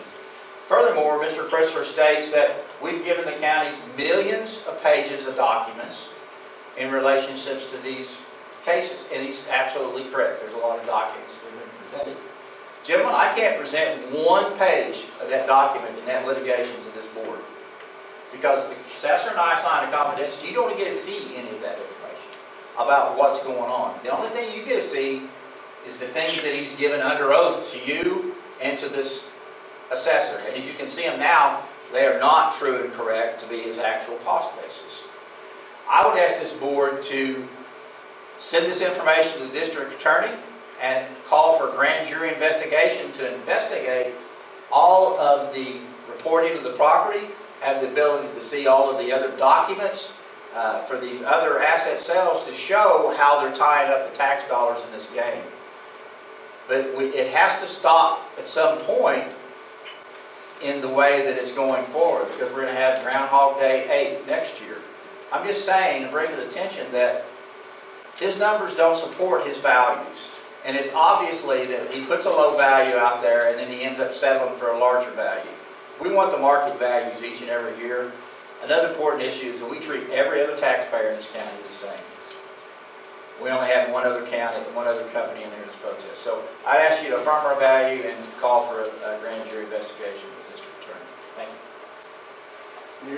Would you entertain a motion to affirm the values? I do. I make a motion we affirm them. Chris moves that we affirm the values. I'll second it. All those in favor say aye. Aye. Aye. Motion carried. Would like to entertain a motion to send this information to the district attorney and ask for a grand jury investigation I'll make that motion, do I hear a second? Yes. Second, Bob, all those in favor say aye. Aye. Aye, motion carried. They can comment. This is Bill Elias, counsel for DCP. We have an opportunity to make any comments or a response to Mr. Wisdom's allegations. Of course, proceed, sorry. Thank you very much. Is DCP renders in good faith compliance with the tax code? DCP renders acquisition cost if available. Acquisition cost is frequently, typically not available with these types of assets. If the acquisition cost is not available, DCP will then resort to use of the Oklahoma Tax Commission published cost schedule to provide an estimate of replacement costs due. Per Oklahoma Tax Commission and IAAO standards and guidelines, I quote, costs used in the cost approach can be original construction cost, new or used acquisition cost, replacement cost, or reproduction costs. I would point out, Mr. Wisdom and Task do not use acquisition costs in the valuations of these assets that they prepare for the assessor. They use Task's opinion of replacement cost. So DCP does use accepted valuation methodologies to arrive at its opinion of value. We point out that under Oklahoma law, the return of taxpayer is not binding or conclusive as to value or the amount of property. This is contemplated by law. Where there's disagreement over value, which is an issue of fact, that's what this board is here to determine. Then DCP initiates the statutory appeal procedure, which is the right of every taxpayer in the state. Mr. Wisdom, his disagreement with DCP's valuations are simply not an appropriate basis to allege fraud. Mr. Wisdom's use of settlements in this county and other counties to somehow infer that DCP has understated value of its property is contrary to the Oklahoma Evidence Code, the Oklahoma legal policy, which is to encourage settlement of disputes. DCP takes exception to Mr. Wisdom's comments and his personal attacks on DCP and its employees are overblown and not appropriate. This is a disagreement over valuation that is properly resolved through the tax appeal process. Thank you. I'd like to respond to a couple of questions there. He stated that Task does not use the acquisition cost to value this property. He's absolutely correct because they did not give us the acquisition cost to do so. Number one, it's not supplied. And I vehemently disagree, and I think the facts have shown when they don't have the acquisition cost. Mr. Elias said DCP will use the OTC cost schedule. That has not happened since 2016. This isn't a personal attack on DCP on there. This is an attack on the information provided by DCP under oath. He has not used the OTC cost schedule to do so. And as far as the inference and the evidence code about the settlement, about using the values, these settlement numbers were in public and district court. You can go pull the information from the journal entries. Certain settlements and stuff are protected by their settlement agreements, but the ultimate value of the original values presented was put in a lawsuit filing by Mr. Elias. The opinion of value of Mr. Scott Chrysler was put in the filings by Mr. Elias, and the journal entry that they agreed to was put in a filing by Mr. Elias. I've merely just pulled those numbers down and presented them in a manner that we're talking about. And this has happened all over the state in the difference in the valuation. The thing is the difference of how they're getting at their cost approach to value and what they're using to do that. That's all I have. If I can Well, reply to that well, briefly, hang on a second. Wait a minute. Wait a minute. Okay, I'm sorry. My problem with all of the protests and everything that comes before us is you guys do not give a full accounting of the documentation, and it's not presented to us, and we do not have confidence in your reporting. That's our problem. When we ask for something, we expect to get the correct answer, not an estimate or whatever, and not an excuse that we don't have it. I don't like that. Yeah, it frustrates me to no end. If there's something I could do about that, I would, but right now our hands are tied. So unless you have some comment that changed our minds, I would ask you to hang up and leave. No, go ahead, sir. I'll defer. All right. I make a motion that we affirm task values. We already done all that. We've already- Oh, I thought we had to redo No, that. this, we've been doing some rebuttal. Other stuff. Me and Bill's been in debate. Okay. Do you need any more time? I think No, I'm good. I think he hung up. No. No, he's still there. You have something else to say, we'll listen to it. I think they're gone. Okay. Thank you, Maybe I shouldn't have done that. I get frustrated. It drives me crazy what they do to this thing. Okay, well, I'm gonna do right now, we're gonna have a recess. Yeah, I need to make a call. I don't like this idea, I don't have this information available, when you know good and well, somewhere down that line, Well, the problem is, they know exactly what they pay, what the cost. Are we still on videos? Yeah. there's no repercussion. Yeah. And, okay, so Peter Bob, right? Is that how you Yes, pronounce it? Okay. I have here today, Bob Siebert, Chris Olson, Joe Shirley, they're on the board. I have, the assessor Renetta Benson and Cindy Tomberlin and our news lady. And all affidavits are on file for today, so I think we're ready to start. And the first one I have up is the Alva Hospitality. And I did make them copies of the information that you had sent to me. Okay, great, thank you. Uh-huh. All right, so we're on Ava Hospitality. So this is the Holiday Inn Express. Yes. Okay, do you want me to go ahead and start first? Yes. Yes, that'd be fine. Okay, great. I had them on for a minute ago. I don't know where they went. Go ahead. Okay, thank you. So I guess, can everyone see the evidence that was provided, the industry income model? Yes, At the we top? have it. Oh, okay, thank you. So, because this is a hotel, we are using the income approach. We use an industry income pro forma, and we also use an income analysis using the actual profit and loss statement. We like to use both.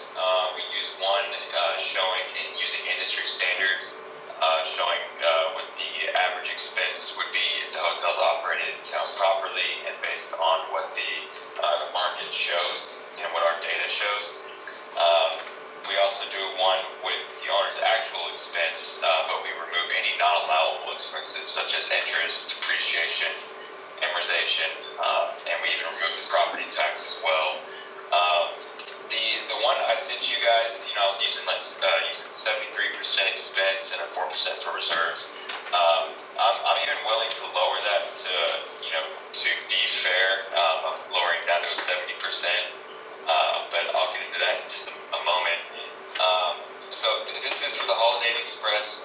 Both of these hotels are right next to each other, and the hotel, the best method to value is income approach, because an investor is willing to buy a hotel based on how much revenue that hotel can produce.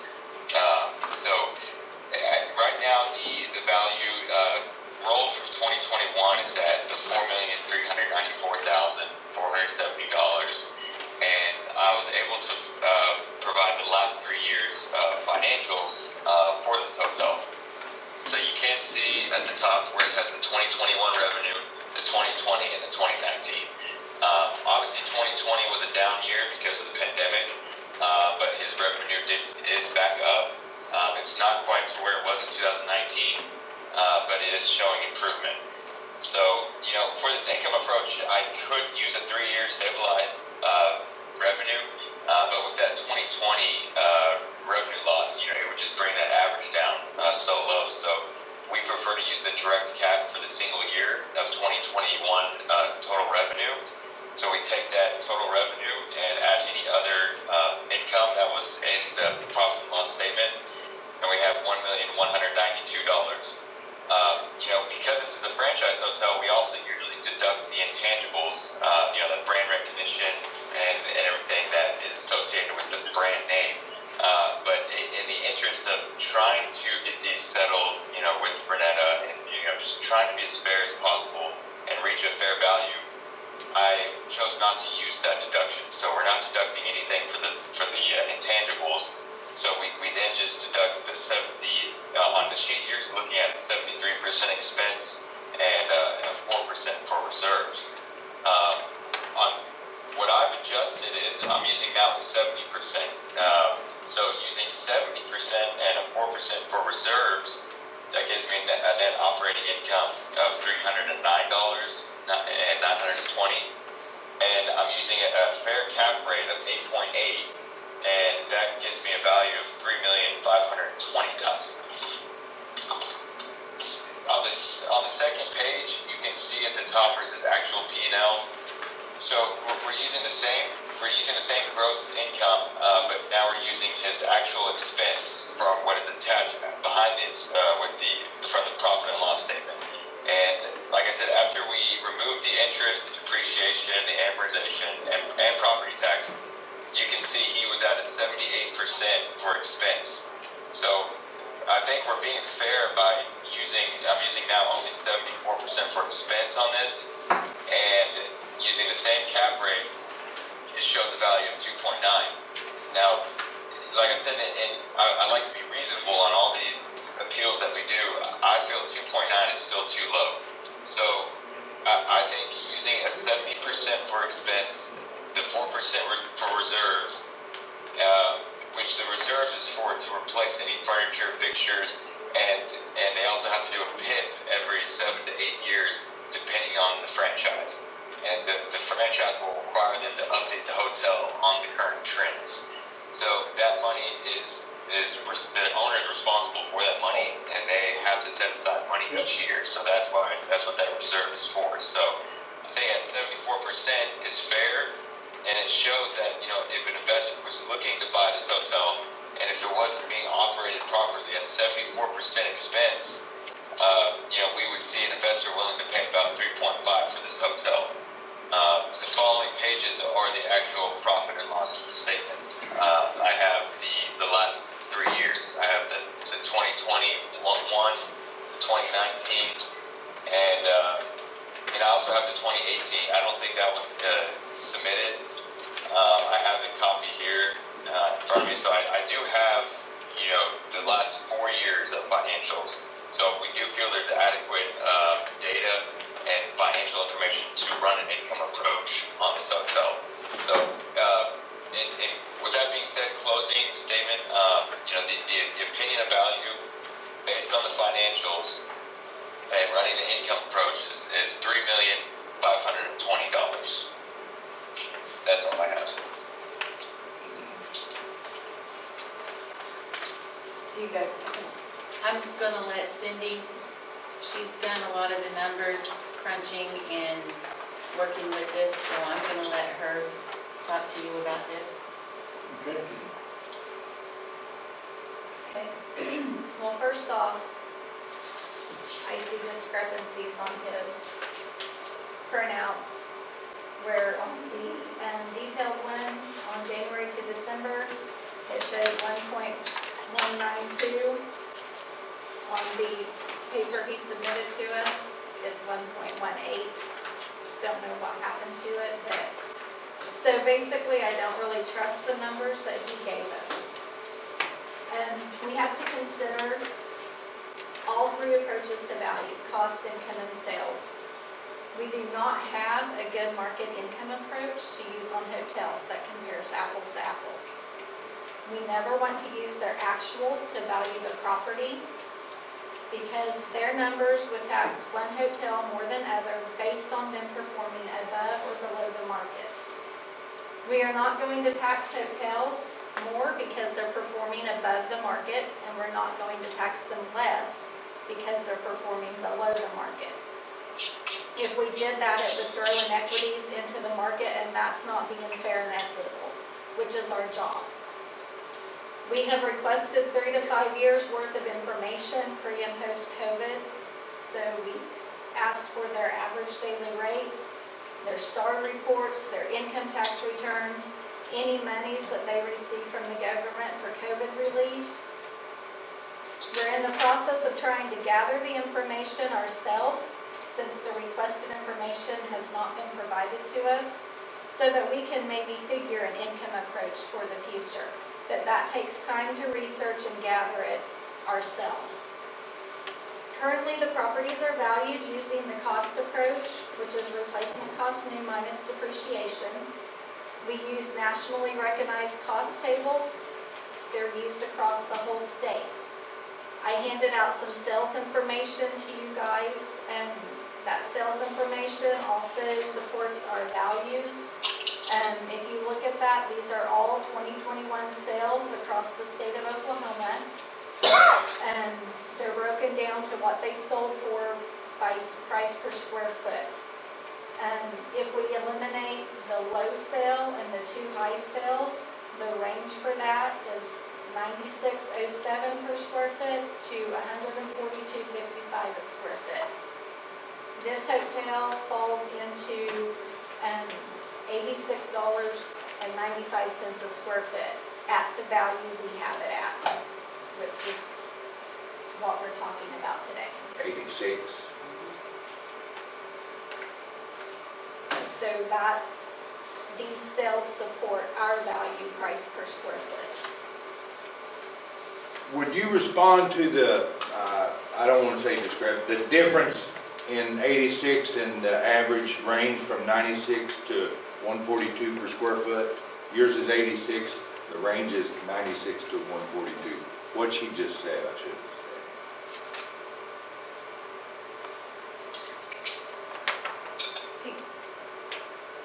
That's doing it with the sales approach, Yeah, and he's that's wanting us to do it with the income approach. Thank you. That's, Thank you. that's Scratch. what this, Our, and the we don't feel, sales support our cost approach, is what I'm trying to say. He's wanting us to do it by his income approach. We don't have a good market income approach at this time. You're minus what other income they might have had by way of the COVID, that information not available to you. Right, plus, you know, we've requested, you know, we don't get a full breakdown of, you know, all their expenses. Some of the expenses they've got included on this are not allowable expenses. Any interest and stuff like that, we have to take out, property taxes. There's something, miscellaneous expense, I don't know what that is. There's also on here a travel agent commission. I'm not sure where the hotel traveled to, but I don't think we could use that. We're not getting, they're basically giving us the numbers they want us to have.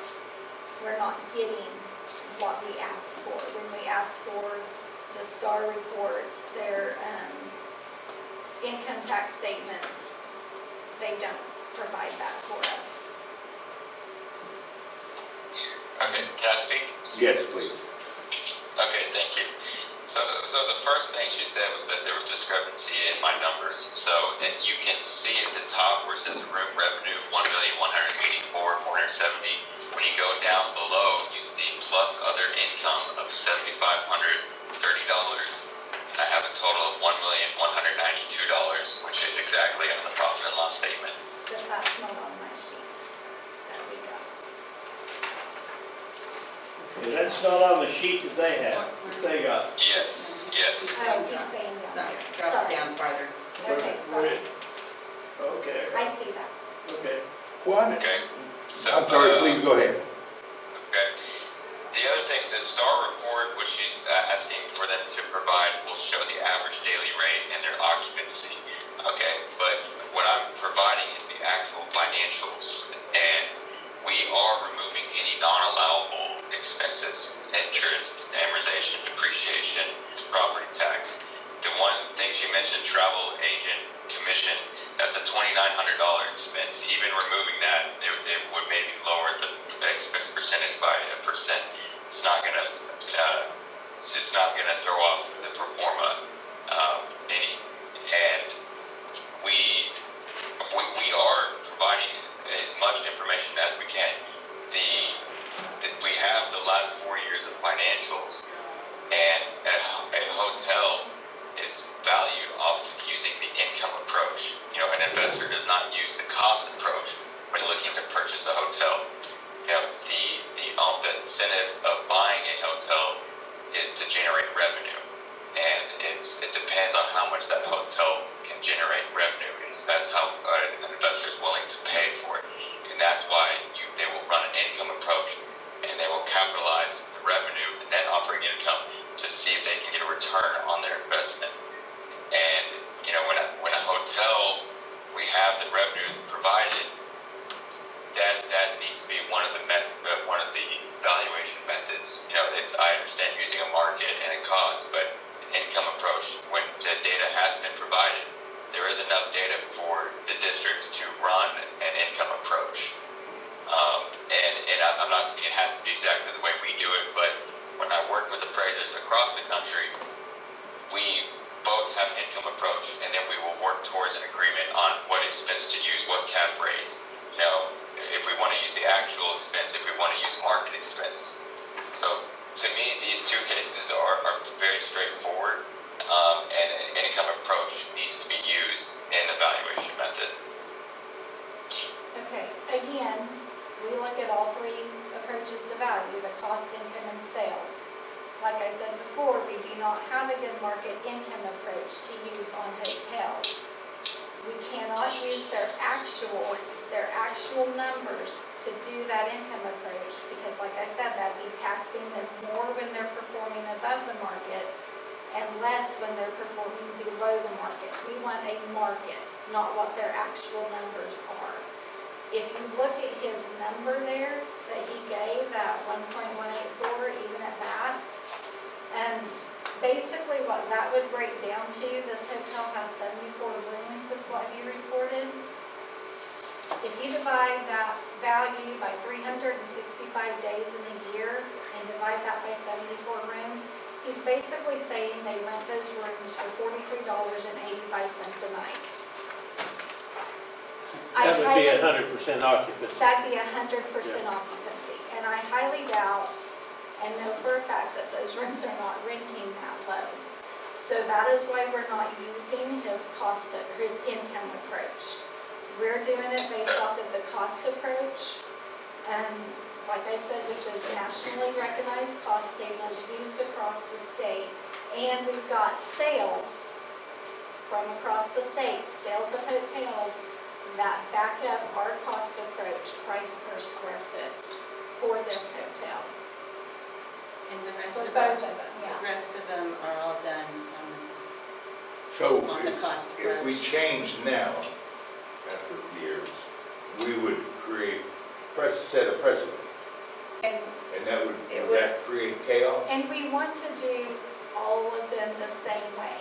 I mean, if we can't have one or two hotels done on the income approach and none of the others. So, like I said, we're in the process of trying to gather the proper data that we need to run income approaches on the hotels. But like I said, that takes time because we're not getting that. They're giving us actual numbers, not necessarily the numbers we're asking for. So, Yeah. and we That's can't what, use that to do, I mean, that would be valuing every hotel just based off the numbers they give us. We need a good market income income that the hotel owner provides that reflects the market. That's when we're showing what the market is doing. And that's what the appeal process is for the taxpayer to present the revenue, and then the assessor can see the revenue and see what the market is doing, and then they can run an income approach. Sure. Why the resistance to provide the documents they requested? There is no resistance. We are providing what the owner has provided, and I don't have the STR star reports for this hotel. I have them for the others, and for the tax returns, I've never once had an assessor ask for tax returns. I provide actual financials or an STR star report. Again, the company you work for is O'Connor Commercial Tax Reduction Experts, which implies that you're simply trying to reduce your client's tax bill, not come to a fair market value. Our job is to value property fairly and equitably across the board. Okay. And that's the way you do all of the motels in Yes, our we do county? them all the same. Okay, Well, in our opinion, it's not fair to do Yeah. one way and the Yeah, other. right. I agree, Right. yeah. They all, So I would entertain a motion. I move that we take the assessor's value if it's standard among the industry in Woods County. I second that. Okay, all those in favor, it's been moved and seconded that we uphold the assessor's value. All those in favor say aye. Bob? Aye. Aye. Chris? Joe? Aye. Okay, Peter, I'm gonna get the affidavit signed for the next one, and then we'll get started, okay? Okay, thank you. Uh-huh.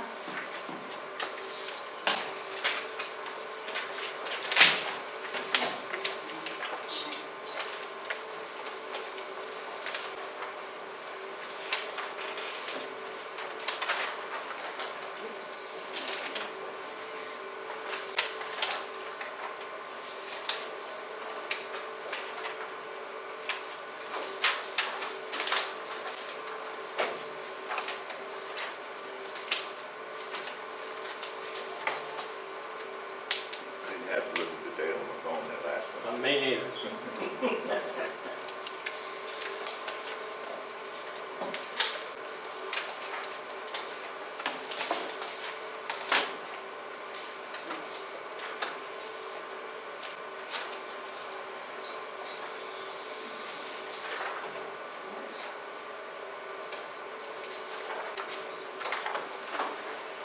Okay, all affidavits are signed, and now we are going to start the KJ Hotel Properties. Okay, thank you. that's Comfort Inn. Huh? That's Comfort Inn. Oh, I okay. know which one you're talking about. Yes. Yes, this is for the Comfort Inn. And this one won't take that long because I'll refer to my previous testimony on, the account where we're getting our expense data from and how we run our, income approach. But for this one, you can see that at the top, the reported revenue for the last 3 years, and we did provide the actual financials. And you can see that this Comfort Inn in 2021 only reported $761,790. And so he's back close to where he was in 2019. So this value is the current value of 4.1 is 5.3 times the 2021 revenue. And an investor would not be willing to pay for a hotel for $4 million that can only produce $760,000 in a year. So for this one, we're trying to be as fair as possible, and I'm using a 65% expense for this. I removed the reserves, and I'm using a generous 8.8 cap rate, and it gives us a value of $3,030,000. And on the second page, you can see that even after removing all the non-allowables, he is at 80% expense. So the 65% shows it's proof that that is reasonable, it's fair. We're not trying to overcompensate for the expenses, and we're not using the owner's actual expense, but we're using the revenue that was provided, and this shows what the hotel can produce, and it shows what the market is for a hotel in this class. So by using a 65% expense, and this is a very fair valuation. Now, this is a hotel that's only producing $760,000, and it's valued at $4.1 million. So using this pro forma and showing a value of $3,030,000 to me is it's a very clear case that the income approach needs to have some weight in the valuation methods. I understand that, not putting 100% weight on the cost or 100% on the income, but this does need to be one of the approaches used, and some weight needs to be applied. And that's why we provide the financials to the appraisers when we file appeals. So, opinion of value for the hotel is $3,030,000.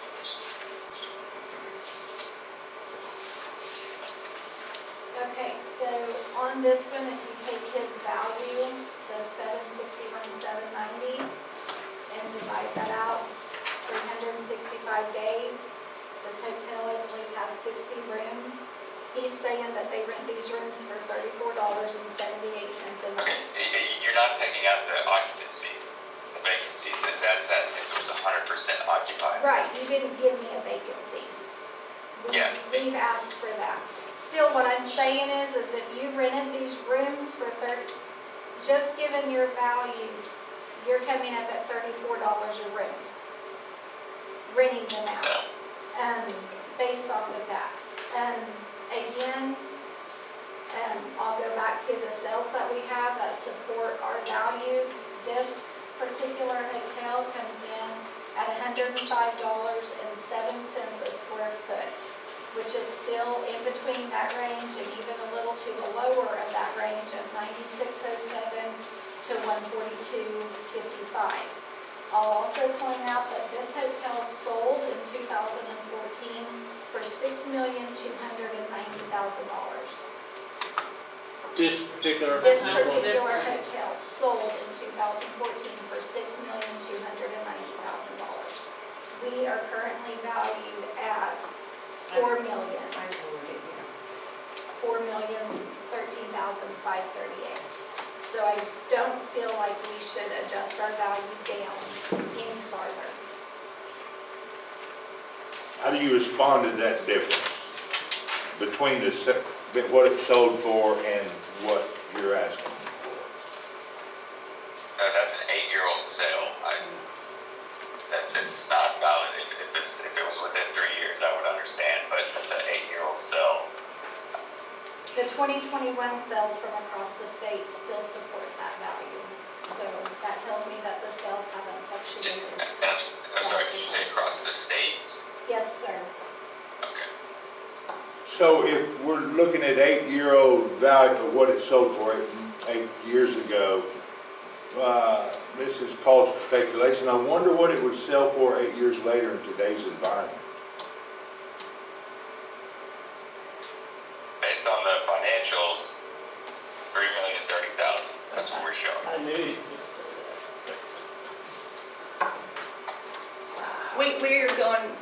We're kind of standing like we did on the last one. To us, we want all of them to be the same in Woods County, to all be figured the same, and we don't have enough documentation to go do an income approach for everybody and to us, that's just not fair and It's equitable. gotta be fair and equitable. I think we have to do them all the same. And I'd be more willing to entertain a motion that we support. I move that we support the county assessor's valuation of this hotel. I'll second that. Moved and seconded that we support the county assessor's assessment. All those in favor, Bob? Aye. Chris? Yes. Joe, yes. Motion carried. Okay, thank you, Peter, so much. And I will send you all the documentation as soon as I get it all prepared. Okay, Okay, perfect. Thank you. Yeah, thank you everyone for the time. thank you. Bye-bye. Have a good one. You too. Yes, no. Okay, first, before we do anything else. Any more business to come before the Equalization Board? No, sir. Do Oh, we, we're not finished. oh, we're not? No, we What? have got Whoa. number 13, that we need to close this session. Oh, yeah, that's what I was getting ready to ask you And then that. we got a lot of signing to do, guys, so don't Okay. run off yet. Discussion pop back regarding the closing of the Equalization Board protest session. I think we're done. Are we not? I think, if there's no more out there, we're finished, huh? I move we adjourn this Okay, Equalization Board protest session. we need I'll a second. second. Bob second. All those there say aye, Bob. Aye. Chris. Aye. Joe, aye. Nice one. Okay. Any new business?